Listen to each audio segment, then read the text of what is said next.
Revelation chapter 18. We're going to be looking at the money people, or I like to say the ones who live by the golden rule. The ones with the gold rule. Revelation chapter 18 and verse 3.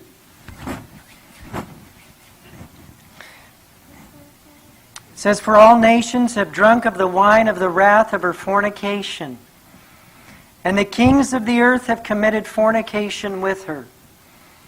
And the merchants of the earth are waxed rich through the abundance of her delicacies."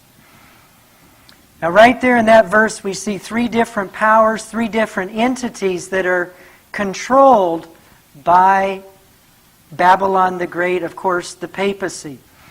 Number one, it says the nations of earth are all drunk on the wine of the wrath of her fornication. It says the kings of the earth, the leaders of this earth, are controlled by Rome. Now, folk, we got to apply what this is saying. The kings of the earth, we're talking about George Bush, we're talking about Hussein, we're talking about Tony Blair, we're talking about the leaders of Germany and France. They're all in this together. We're being lied to when we're told that they're divided up. That's not true. They're together. They have their certain roles in the theatrical performance they're playing. The end of verse 3 says, "The merchants of the earth are waxed rich through the abundance of her delicacies." So the merchants of the earth, the wealthy of the earth, the business people of the earth that control big business, the super rich, wax rich through their connection with Rome and the Jesuit order. Now, who are the rich today? Let's apply it. When we talk about the super rich, we're talking about the Rockefeller family. They are controlled and in cahoots with the Jesuits and the Catholic Church. The Rothschilds of Europe, the Gates of Washington and Microsoft, controlled by Rome. Bill Gates' wife is a devout Roman Catholic. You can be sure that Bill Gates understands who is behind and who controls his bank account. You can be sure he knows that. The Waltons. Sam Walton of Walmart fame. 3 or 4 of his children are in the top 10 of the Fortune 500 in America. 3 or 4 of his children, 3 or 4 in the top 10. Do they have money? Where did they get their money? The Walton family, Sam Walton, I've told you this before, had a little tiny 5 and dime store in Bentonville, Arkansas, northwest corner of Arkansas. For decades, he had one little 5 and dime store. And then in the 1980s, when Bill Clinton became the governor of Arkansas and began to float drug money through Arkansas, overnight, Sam Walton became a brilliant businessman. And his little 5 and dime store became a conglomerate all over the world. Now, what happened to Sam Walton? How was it that he became so brilliant in business as when Bill Clinton came into office and all that drug money started going through Arkansas? Folk, Sam Walton was bought out.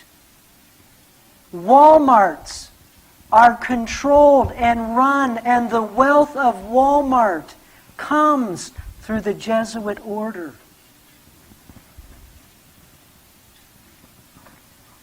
There is so much information, so much evidence out there of the drug money that was brought. Weapons were sold to the Contras in Nicaragua. C-130s carrying all this ammo was taken to Nicaragua. And then the Nicaraguans would put on to these C-130s all of these drugs They were brought into Arkansas. They were sold in Arkansas and throughout America. And Bill Clinton and his cronies in Arkansas had so much money, they didn't know what to do with it all. And so what did they do? They bought out Sam Walton. They bought out L.B. Hunt and his trucking company. They bought out Tyson with the chicken food. You know, the chicken industry? They bought those men out. And now those men are the greatest business people in America. Well, if I had that kind of money, I'd be pretty good in business too. Revelation 18 verse 3 says, "The merchants of the earth are waxed rich through the abundance of her delicacies." Now, notice verse 15 of Revelation 18. Verse 15 of Revelation chapter 18. It says, "The merchants of these things." Now, I want you to notice the next phrase. It says, "which were made rich by her." Her is Babylon the Great. Babylon the Great is the papacy. Revelation 18 verse 15 says that the merchants of the earth were made rich by the Vatican. That's who made them rich.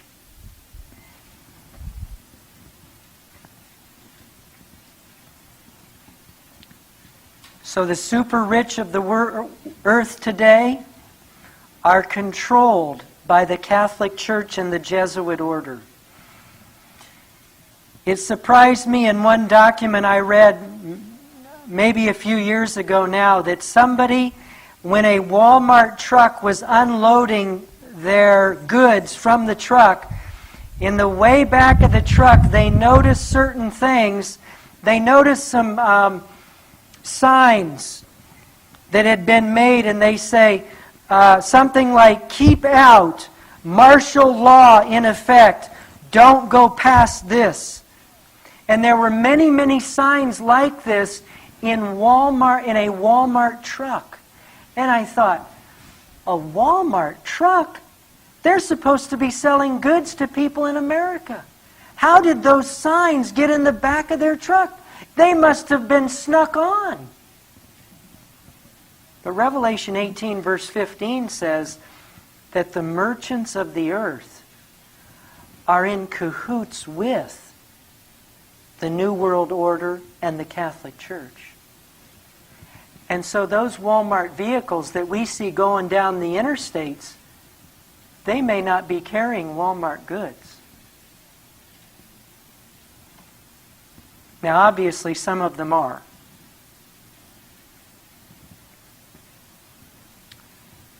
But Revelation 18 and verse 15 makes it very, very clear that the merchants of the earth are controlled by Rome, by the Jesuit order. It is for that reason that Revelation chapter 13 can make this statement. Revelation 13 verses 16 and 17.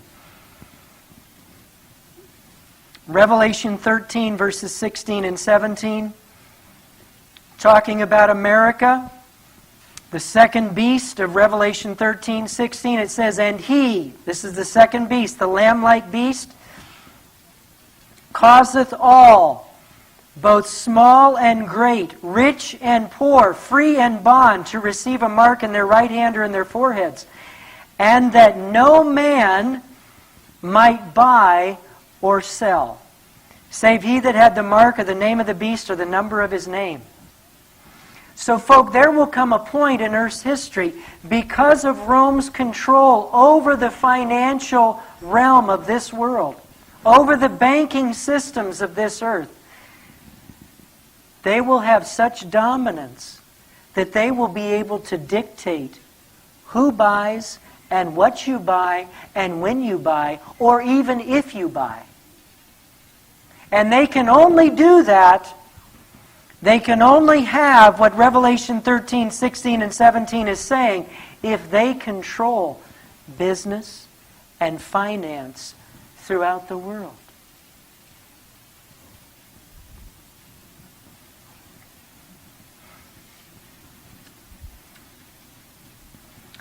Revelation 13, 16, and 17 makes it very, very clear that those who eat will honor the beast. Those who eat will have the mark. The money people and the beast work together. Now, obviously, we have the precious promise in Isaiah chapter 33, verse 16 and 17. It says that he shall dwell on high, his place of defense shall be the munitions of the rocks, bread shall be given to him, and his waters shall be sure. Amen. So no matter what happens in this world, God's people are going to be taken care of. And I'll tell you something, folk. The devil so desperately wants God's people to believe that we don't want to say anything about the beast because we want to make sure that we don't bring on persecution. Because we don't want to not have anything to eat or to drink. But folk, in actuality, as you look at the overall picture, those who will not eat and those who will not drink are those who are with the beast and his image. Because we are going to be seeing missiles that are going to be destroying factories and wiping out food supplies around this world. Do you realize that? That's what's going to happen. And only those who are walking lowly before God, He will feed them. How He will do it? Lift up your heads. He'll rain manna down from the sky. That's what He'll do. But He's promised He'll feed us. He's promised He'll take care of us. So our part is to be low before Him. That's our part. And everything else will be taken care of. Praise God. Praise God today. Now, let me read a few statements to you. This is from a book called Rulers of Evil by F. Tupper Saucy. I've read to you out of it before. F. Tupper Saucy declares exactly what Revelation 13 and 18 declare. That the papacy controls the money people of this world. Let me read it to you. It's on pages 160 and 161. And he gets this from the Jewish Encyclopedia. He says, aware that the Rothschilds are an important Jewish family, I looked them up in Encyclopedia Judaica and discovered that the Rothschilds bear the title Guardians of the Vatican Treasury. The appointment of Rothschild gave the Black Papacy absolute financial privacy and secrecy. Who would ever search a family of Orthodox Jews for the key to the wealth of the Roman Catholic Church? So the Rothschilds are used by the papacy, and they hide behind them. Now, how much power, how much wealth does the Rothschild family have? From the book Rothschild Money Trust by George Armstrong, he says this: we don't know the extent of their fortune in 1812. Nor do we know the present magnitude of it. And he wrote this book in 1940. But he said this: apparently, the Rothschild wealth represents about 1/2 of the wealth of this world. Now, you know what? For a guy like me, I can't fathom that. And I bet there isn't anybody in this room that can fathom that either. They control half of the wealth of this world. Now, we will go on and find out later that the Rothschild family was the family that the Jesuit order used to finance Standard Oil and the Rockefeller Empire, the Carnegie Empire of Bethlehem Steel, the Harriman Railroad Empire that sent railroads all across this country. The Rothschilds and the Jesuit order financed those. So when you hear Rockefeller or you pull up to a Standard gas station, that's Rockefeller.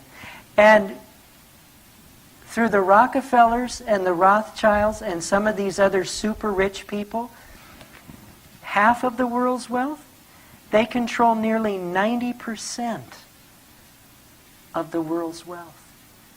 These people have mega amounts of money.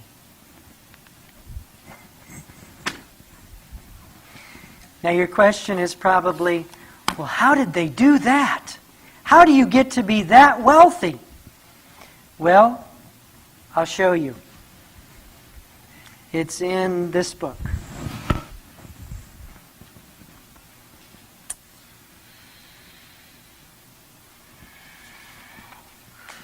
In fact, Des Griffin reads a statement from a Rothschild biographer.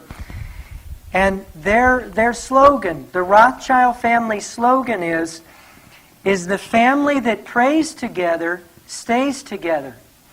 Now you say, Bill, you've been downing the Rothschilds. They're a good family. They said the family that prays together stays together. Well, you know what?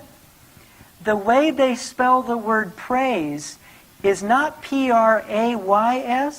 They spell it P-R-E-Y-S. Do you get the point? They prey on other people. They devour other people.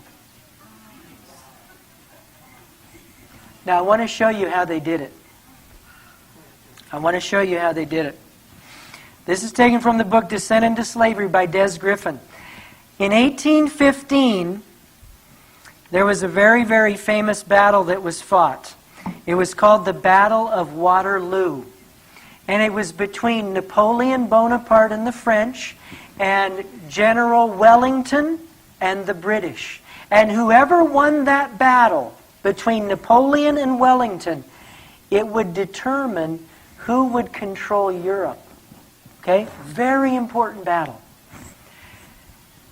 They met at Waterloo, 1815. This was in June. Now I want to pick up the story from Des Griffin.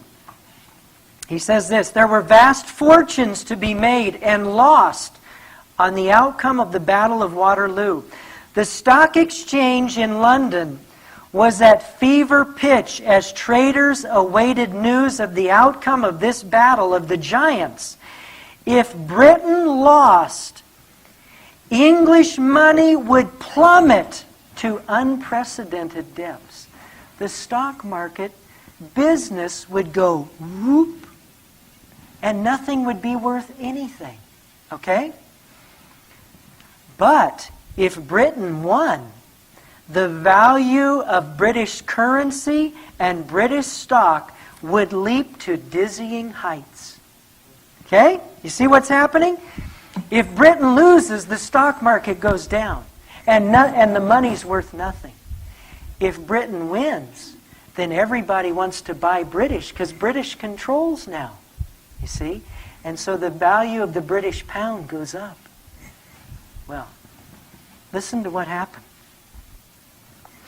As the two huge armies closed in for their battle to the death at Waterloo, Nathan Rothschild had his agents working feverishly on both sides of the line to gather the most accurate information as the battle proceeded.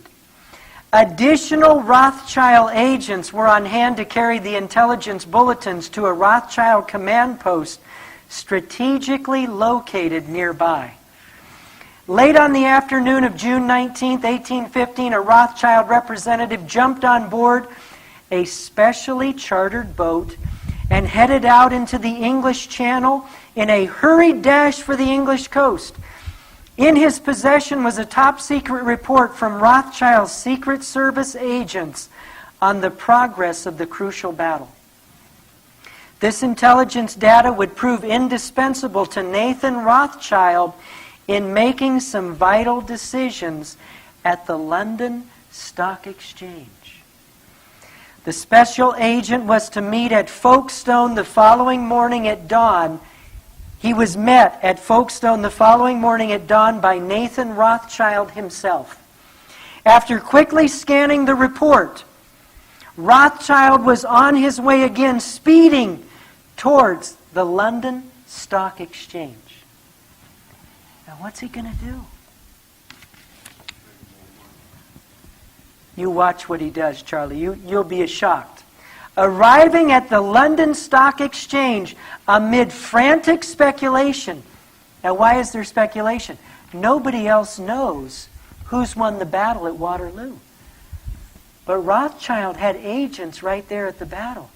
And they came across the English Channel, told him who won the battle at Waterloo. So Rothschild's the only one that knows. Now watch. Nathan took up his usual position beside the famous Rothschild pillar in the London Stock Exchange.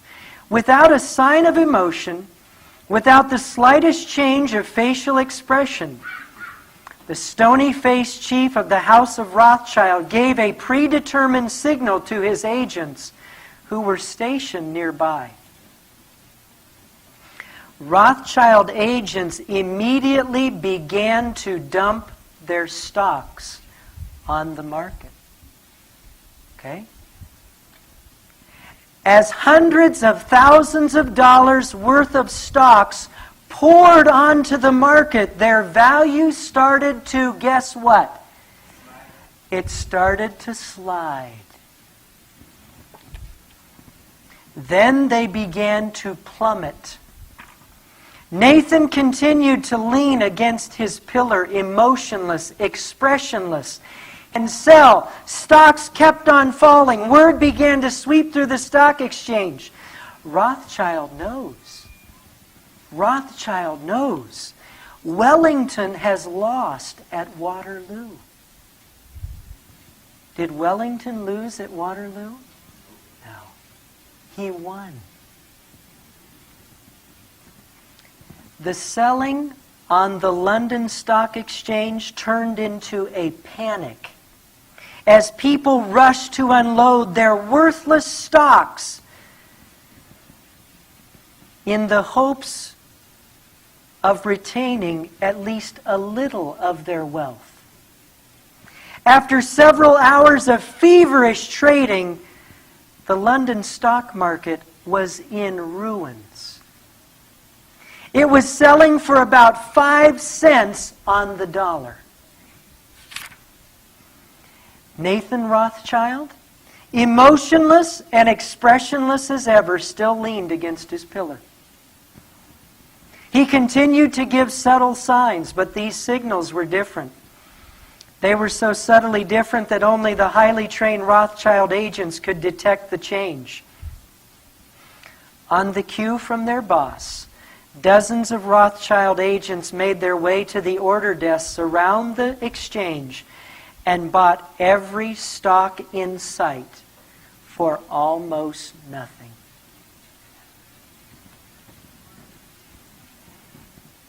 In one day on the London Stock Exchange, Nathan Rothschild took control of the economy of England. Do you realize that? One day. Agents at Waterloo, they come across the English Channel. They tell Nathan Rothschild, Wellington has won. Nathan Rothschild knows that as soon as the people in the stock market know that, everything's going to jump out of sight. The stocks are going to go at high as the sky. But only he knows it. He comes into the stock exchange. He tells his agents in the stock exchange, sell the stocks, sell the stocks. And then all the other stock people there, all the other traders, They say, oh, we've got to get rid of our stock so we can get at least a little bit of our money back. And every stock goes down to be almost worthless. And then Nathan Rothschild says, now. And his agents go around and buy up every stock for almost nothing. And then, once the news comes into England, Wellington has won the Battle of Waterloo. Guess what happened to the stocks? They went right through the roof. And guess who became an incredibly wealthy man?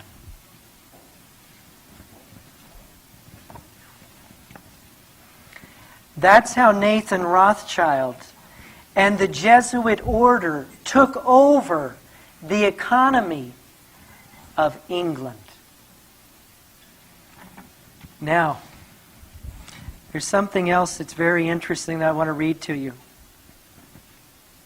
that I think will help you to understand what is really happening with Tony Blair today. See, when we look in the newspaper today, we think, oh, Tony Blair, he's the ruler of England, don't we? You know what? That's a joke. That's a joke. Tony Blair does not rule England. You know who rules England? The Rothschild family. Because they own the money of England. And if they want Tony Blair in office, they have enough money to control the press and to control the people so that Tony Blair is put in. And if they don't want Tony Blair in, you know what happens? Tony Blair disappears. He disappears. Let me read to you. Again, from the book, Descent into Slavery by Des Griffin. Incredible. See if I can find it. Okay, here it is. Page 41 and on. It says, when people think of England, they think of Great Britain, the Queen, the Crown colonies, London, the City of London, the British Empire, and so on.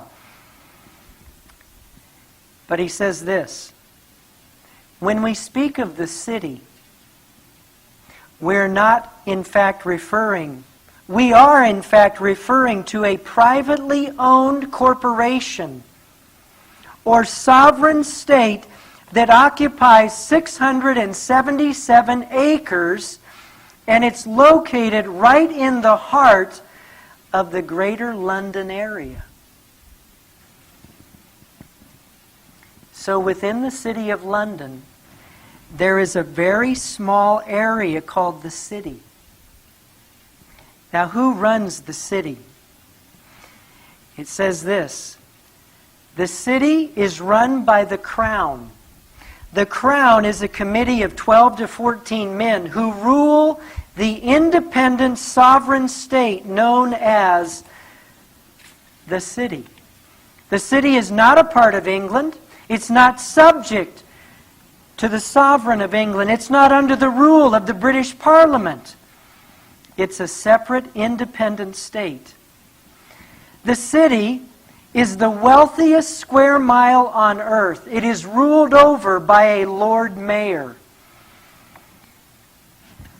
Here are grouped together Britain's great financial and commercial institutions, wealthy banks dominated by the privately owned Rothschild-controlled Bank of England, Lloyd's of London, the London Stock Exchange, and the offices of the most leading international trade concerns. Now listen to what happens when Tony Blair goes to the city, or when Margaret Thatcher, or John Major. When they went to the city, this is what happened. When the Queen of England, when Queen Elizabeth goes to the city, she is met by the Lord Mayor at the gate of the city. She bows and asks permission to enter his private sovereign state. Now, who's controlling who?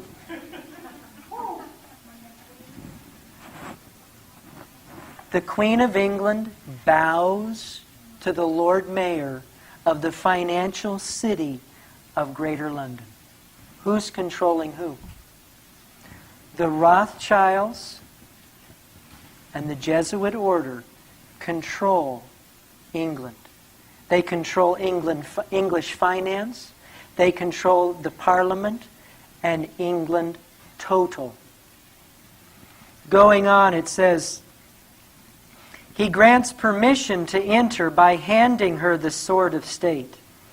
During such state visits, the Lord Mayor in his robes and chain and his entourage in medieval costume outshine the royal party, who dress up no further than service uniforms. The Lord Mayor leads the Queen into his city.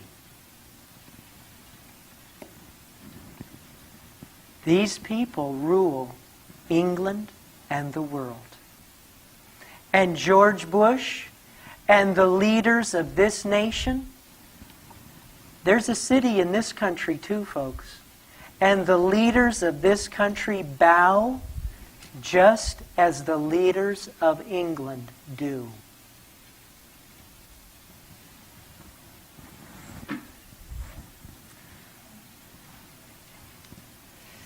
Now, I want to take a look at one other aspect of this whole thing, and that has to do with the banking in the United States. Today we have a Federal Reserve Bank, or a Federal Reserve System, headed up by Alan Greenspan. And I don't know if anybody has noticed, but whenever Alan Greenspan opens his mouth to speak, everybody stops breathing. Have you noticed that? And the stock market, everybody at the stock market they freeze. Now, Alan Greenspan, at the head of the Federal Reserve, we need to understand who was behind the establishment of the Federal Reserve System. The Federal Reserve System is a centralized bank. That's what it is. It's a central bank. It's not American. It's controlled by foreigners. Has no control by Americans whatsoever. From this book called The Creature from Jekyll Island by G. Edward Griffin, on page 325, he declares, and let me read it to you, page 325 of this book, he says that the first bank, central bank, that was established in the United States of America was formed by one Robert Morris, a member of Congress, and he established it right around 1781. I want to read something to you that should be very interesting at this point. On page 325 of this book, it says that Robert Morris patterned the Central Bank of North America after the Bank of guess what country? Which one? England. And who was controlling the Bank of England? The Rothschilds and the Jesuit order. Robert Morris, who started the first central bank of North America, was a wealthy Philadelphia merchant who had profited greatly from war contracts during the Revolution. Very, very intelligent man as far as money was concerned. But Robert Morris, because of greed, the first central bank of the United States collapsed. And so then, towards the late 1700s, another gentleman came along, in fact in 1790 to be exact, and this man's name was Alexander Hamilton. And in 1790, Alexander Hamilton, with much opposition from a gentleman by the name of Tom Jefferson, Alexander Hamilton pushed for another central bank in America. Well, it passed as well. And so the second attempt at a central bank in America came into being in 1790. But once again, Thomas Jefferson opposed a central bank. This is what Jefferson said, and it's quoted on page 329 of this book, Creature from Jekyll Island. He said, "A private central bank issuing the public currency is a greater menace to the liberties of the people than a standing army. Did you hear that? It is more dangerous, according to Thomas Jefferson, to have a central bank than to have a foreign army on U.S. soil. But you know what? For almost the last 100 years, through the Federal Reserve Bank of Alan Greenspan and Company, we've had just that. And it's very interesting, in light of Jefferson's statement, ever since the creation of that Federal Reserve Bank, look what's happened to the liberties of the United States of America. They're being shredded. They're being shredded. And there's a reason those two things go together. Who was behind Robert Morris's attempt to have a central bank in 1781? And who was behind Alexander Hamilton's attempts to have it established again in 1790? Let me read it to you. Page 331 of Griffin's book, Creature from Jekyll Island, he says this: "The blunt reality is that the Rothschild banking dynasty in Europe was the dominant force both financially and politically in the formation of the Bank of the United States." So who was behind Robert Morris? The Rothschilds and the Jesuit order. And who was behind Alexander Hamilton? The Rothschilds and the Jesuit order.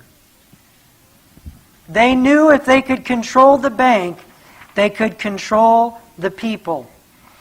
He goes on, he says, biographer Derek Wilson says, "The official European banker for the U.S. government and a pledged supporter of the Bank of the United States was Nathan Rothschild."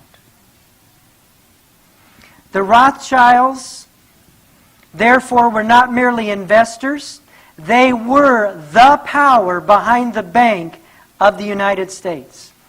The significance of the Rothschild power in American finance and politics was the subject of extensive comment in a previous section of this book.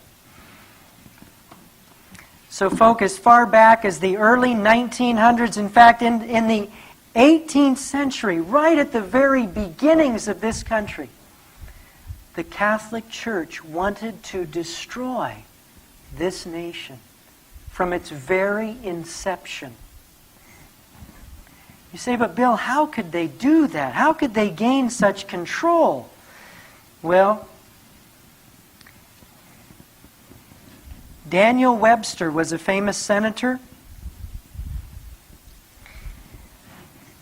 Daniel Webster and the Senate of the United States was in the pocket. They were in the pocket of the Rothschild family.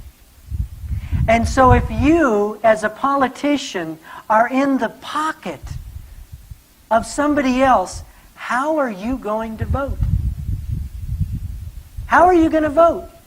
If somebody comes along and says, hey, I'll give you $3 million, but you vote this way. This will put your kids through school. This will buy you a new house. What are you going to do? If you're not a person of principle, you're going to say, where do I sign? And that's what senators and congressmen have been doing since the early 1800s in America. The Third Central Bank was attempted in 1860 and it was passed. And the man who eventually took it over was a man by the name of Nicholas Biddle. And Nicholas Biddle controlled the central bank. He was a Rothschild agent, according to Griffin's book, Creature from Jekyll Island. Nicholas Biddle started or took over the bank. It was started in 1816. It had a 20-year charter. But in 1832, Nicholas Biddle decided that he was going to renew the charter 4 years ahead of time. But after Congress passed it into law to have it extended for another 20 years, Andrew Jackson vetoed it. And in spite to Andrew Jackson, and to get back at Andrew Jackson, what Nicholas Biddle did with his central bank is he began to withdraw funds from the American economy. And he began to make it so that people could not get loans to build houses or to build up businesses. And so Nicholas Biddle, in the early 1830s, created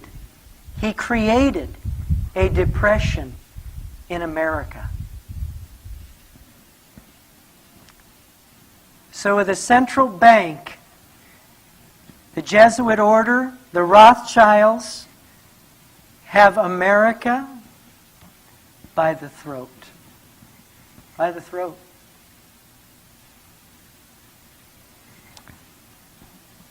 Fortunately, Andrew Jackson put his life and his presidency on the line, continued to fight against Nicholas Biddle, and Andrew Jackson finally won out because Andrew Jackson loved the Constitution of the United States. As a result of Jackson fighting against Biddle and against the Jesuits and the Rothschilds, guess what happened to Andrew Jackson? 1835.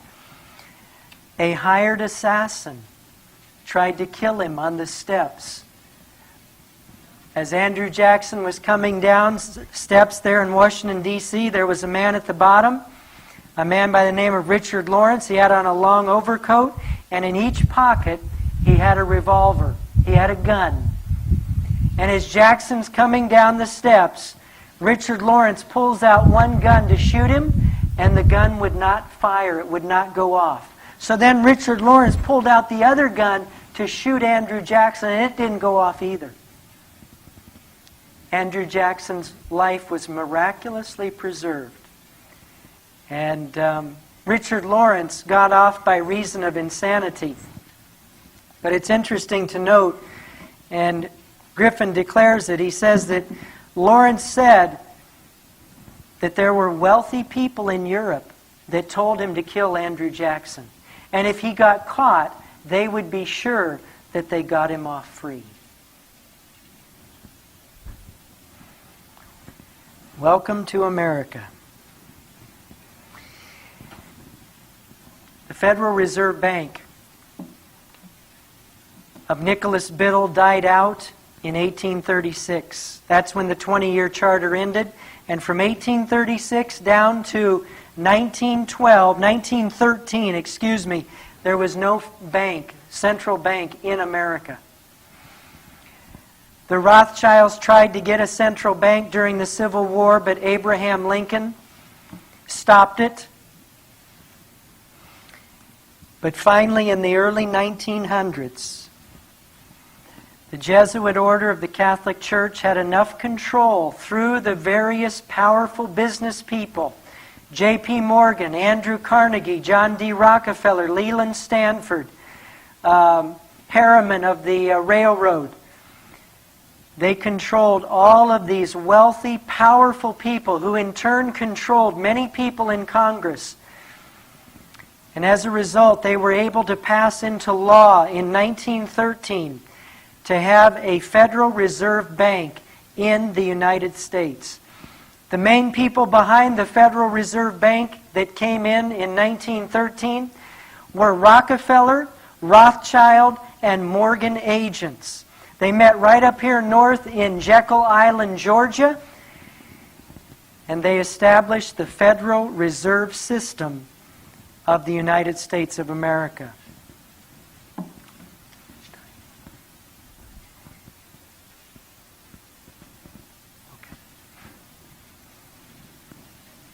It's very, very interesting if you look at the events that surrounded the Rothschild Jesuit-controlled Federal Reserve Bank that established in 1913. The events that transpired around it, number one, was the sinking of the Titanic. And on board the Titanic were many, many wealthy people who opposed the Federal Reserve Bank. Among those would be Benjamin Guggenheim, Isidor Straus, and John Jacob Astor, three very, very wealthy men, among many, many others, all died on the Titanic, and they did not go along with the Federal Reserve Bank. It's also very interesting, in light of the sinking of the Titanic, that the Titanic was a part of, according to G. Edward Griffin's book, The Creature from Jekyll Island, the Titanic was built by a company called the White Star Line. And the White Star Line was a shipping company that was owned by a man by the name of J.P. Morgan. And J.P. Morgan, according to this book, Creature from Jekyll Island, page 208, I believe. Let me read it to you. 209. It says this: the Morgans were from England. They were friendly competitors with the Rothschilds and became socially close to them. Did you notice that? The Morgans and the Rothschilds in England were friends. They were buddies. But guess what happened? You remember now, the family that P-R-E-Y-S together stays together. Mysteriously, the business of J.P. Morgan began to fall. Isn't that amazing? It says Morgan's London-based firm was saved from financial ruin in 1857. So J.P. Morgan's budding business begins to go on a tailspin, and just before it crashes, guess who saved it from crashing? The Rothschilds and the Bank of England. And you know what? As a result of the Rothschilds and the Bank of England saving J.P. Morgan from financial ruin, it says, thereafter, J.P. Morgan appears to have served as a Rothschild financial agent and went to great lengths to appear totally American.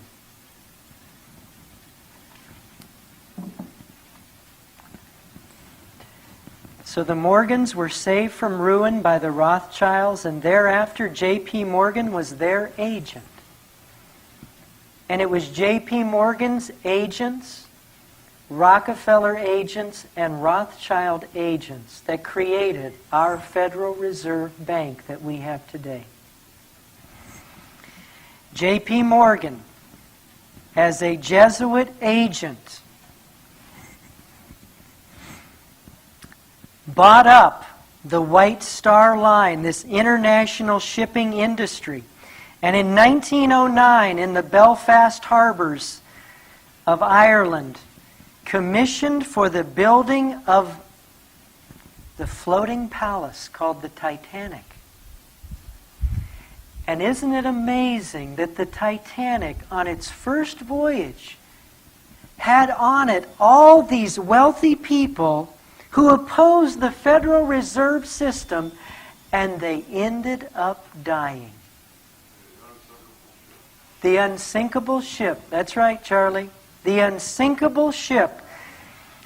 Well, folk, the unsinkable ship of the Titanic was a Jesuit ship that was created to be the death, the grave, for those who opposed the Federal Reserve Bank. And that's exactly what it was. It's very interesting. And we're going to close on this afternoon. The man who ran the Titanic, his name was Edward Smith. For 26 years, Edward Smith guided ships across the North Atlantic Ocean. He worked for J.P. Morgan for years as a captain, famous for his abilities as a captain of ships. But on the night the Titanic sunk, somehow Edward Smith had forgotten how to be a good captain. And for some reason, as warning after warning after warning came to Edward Smith to slow the ship down and to turn it away from the gigantic ice field that they were in, for some reason, Edward Smith did not listen. And he was a brilliant sea captain. You know what, folk? The facts are in. Edward Smith, working for Jesuit agent J.P. Morgan, was a tool of the Jesuit order, and Edward Smith was told to sink the Titanic and to bring to that watery grave all those rich people who would oppose the Jesuits' establishment of the Federal Reserve Bank. You know, folk, a lot of people say, Bill, you've lost your marbles now. You've gone too far now. Well, folk, let me tell you something. And I want you to think about this.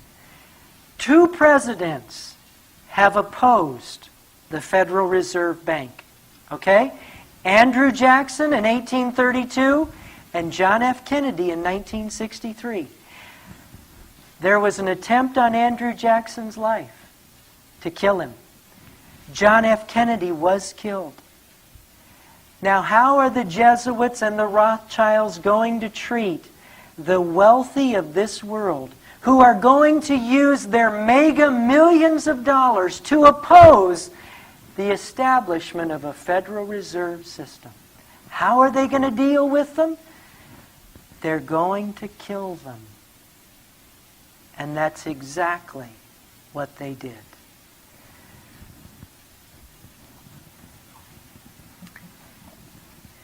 The giant lurks, the giant looms. But as Nehemiah said in Nehemiah chapter 4, and we'll close with these courageous